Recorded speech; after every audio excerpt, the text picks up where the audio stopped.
रोहित दादाने पूर्ण तळागाळातून हे आंदोलन आता पुढे बी चालूच राहील आणि छेडतच राहू.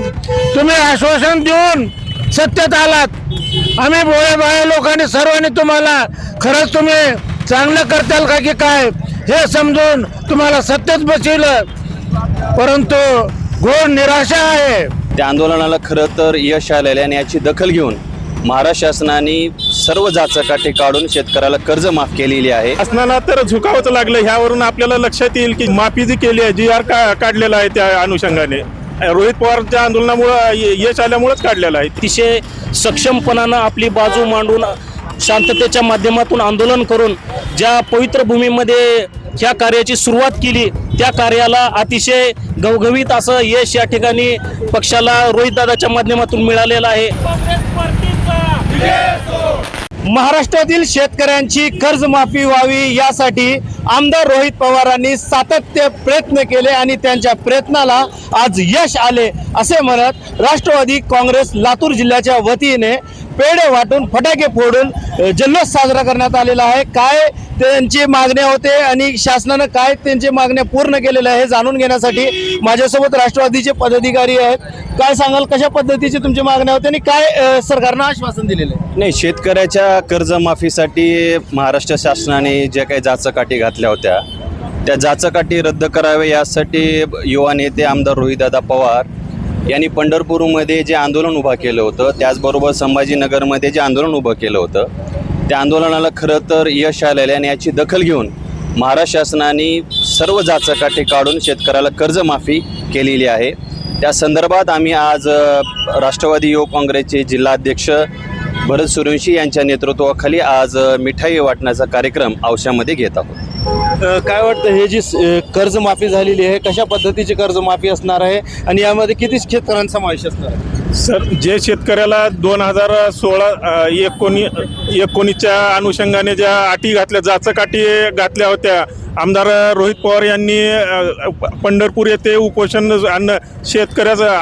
शेतकऱ्यासाठी जे अन्नत्याग केलं, 3 दिवसानंतर पुन्हा संभाजीनगरमध्ये जे आंदोलन झालं त्याला यश म्हणून सरसकट कर्जमाफीचा जो शासनाने निर्णय घेतला आहे त्याच्यासाठी आम्ही रोहित पवारचे आभार मानण्यासाठी आज औसा येथे मिठाई वाटपचा व फटाके फोडून आनंद उत्साह साजरा करत आहे. याचा फायदा शेतकऱ्यांना होईल असं वाटतं का? हो, नक्कीच. सर्व 36 लाख शेतकऱ्यांना याचा फायदा होईल अंदाजे. आता रोहित पवारांनी हे जो पवित्रा घेतला, शेतकऱ्यांसाठी घेतला, याचा कितपत म्हणजे हे महाराष्ट्र सरकारला कितपत त्याला झुकावं लागलं? नाही, शासनाला तर झुकावंच लागलं. ह्यावरून आपल्याला लक्षात येईल की सर माफी जी केली आहे, GR काढलेला आहे, त्या अनुषंगाने रोहित पवारच्या आंदोलनामुळे यश आल्यामुळेच काढलेलं आहे ते. नक्कीच. माझ्यासोबत आणखीन युवा कार्यकर्ते आहेत. काय सांगाल, कशा पद्धतीचं तुम्ही आज सेलिब्रेट करताय? आम्ही आज रोजी फटाके वाजवून आणि सर्व औसा शहरात पेढे वाटून जल्लोष साजरा करत आहोत.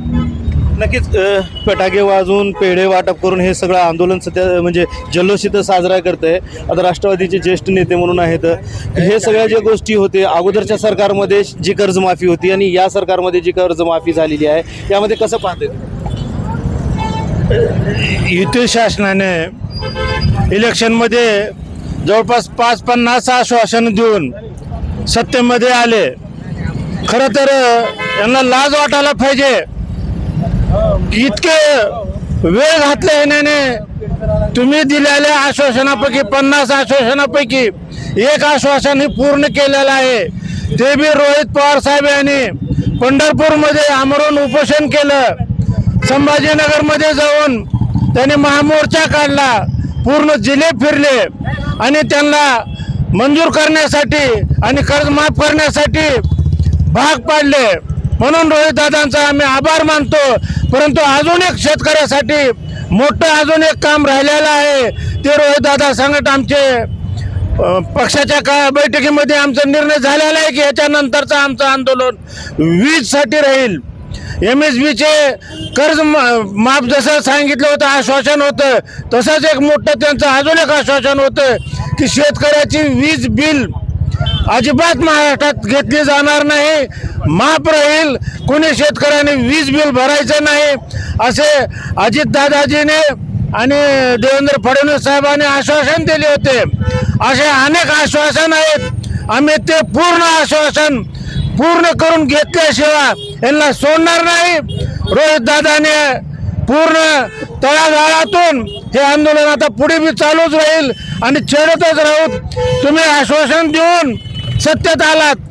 आम्ही भोळे भाळे लोकांनी सर्वांनी तुम्हाला खरंच तुम्ही चांगलं करताल का की काय हे समजून तुम्हाला सत्तेत बसविलं, परंतु घोर निराशा आहे. आज महाराष्ट्राची परिस्थिती जर बघितली, अनेक क्षेत्रामध्ये हे शासन फेल गेलेलं आहे. राज्य शासन म्हणते हे कर्जमाफी आम्ही अगोदरच करणार होतो आणि आज केली, आणि त्यासाठी ते राज्य शासन पण जल्लोष करते आणि तुम्ही म्हणते की तुमच्यामुळे झाली. मग का रोहित पवार साहेबांनी पंढरपूरमध्ये का अभंग म्हणत बसल ते का कशासाठी आमरण उपोषण केले? मग तेव्हा का जे लाज वाटायला पाहिजे. आश्वासन तिथं पंढरपूरमध्ये दिले, तसल्या पवित्र स्थानी आश्वासन दिले आणि अधिवेशन चालू होण्याच्या पहिल्या दिवशी ही पत्र काढूच म्हणले, तरी सुद्धा काढले नाहीत. म्हणून मराठवाडा पूर्ण आणि पश्चिम महाराष्ट्र पूर्ण दौरे करून पुन्हा त्यांच्यावर प्रेशर आणावा लागला. हे द्यायची यांची नियत आहे का नीतिमत्ता आहे का? हा शासन शेतकऱ्याचा भविष्य आणि शेतकऱ्याचा चांगले विचार करणारं अजिबात शासन नाही.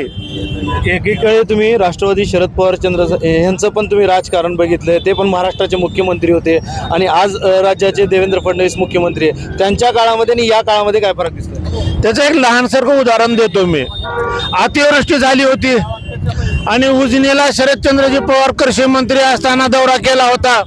आमच्या समोर सर्व जनतेच्या समोर त्या उजनीच्या नदीवर थांबून प्रधानमंत्री मनमोहन सिंहजींना फोन लावले, सगळ्या जनतेच्या समोर फोन लावले, मी दौरा करत आहे आणि अशी पाहणी केली. तर प्रधानमंत्रीजीने कृषी मंत्री शरदचंद्रजी पवार साहेबांना त्याच वेळेला सांगितले, पवार साहब आपको जो आश्वासन देना है वो आश्वासन दीजिए और मैं इसी कैबिनेट मिनिस्टर में आपका आश्वासन पूरा करूंगा. आणि तेवढा मोठा शेतकऱ्याचा कर्जमाफ पहिल्याच बैठकीमध्ये करणारा हा शरदचंद्रजी पवार साहेबच होते आणि काँग्रेसचे शासनच होता. रोहित पवारांची धमक तशी दिसते का पवार साहेबांसोबत?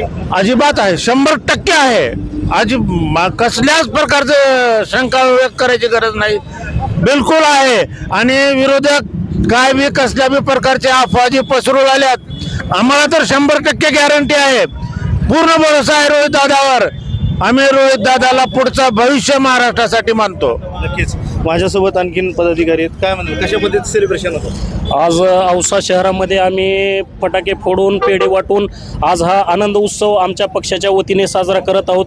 या ठिकाणी नवीन नेतृत्व हे काँग्रेसचं अतिशय सक्षमपणानं आपली बाजू मांडून शांततेच्या माध्यमातून आंदोलन करून ज्या पवित्र भूमीमध्ये ह्या कार्याची सुरुवात केली, त्या कार्याला अतिशय घवघवीत असं यश या ठिकाणी पक्षाला रोहितदादाच्या माध्यमातून मिळालेलं आहे. आणि नक्कीच भविष्यामध्ये रोहितदादाच्या माध्यमातून शेतकऱ्याचे असतील, कष्टकऱ्याचे असतील, त्यानंतर इतर लोकांचे जे प्रश्न आहेत हे असेच सक्षमपणानं आमचे दादा मांडतील आणि नक्कीच यश आम्हाला भेटत राहील.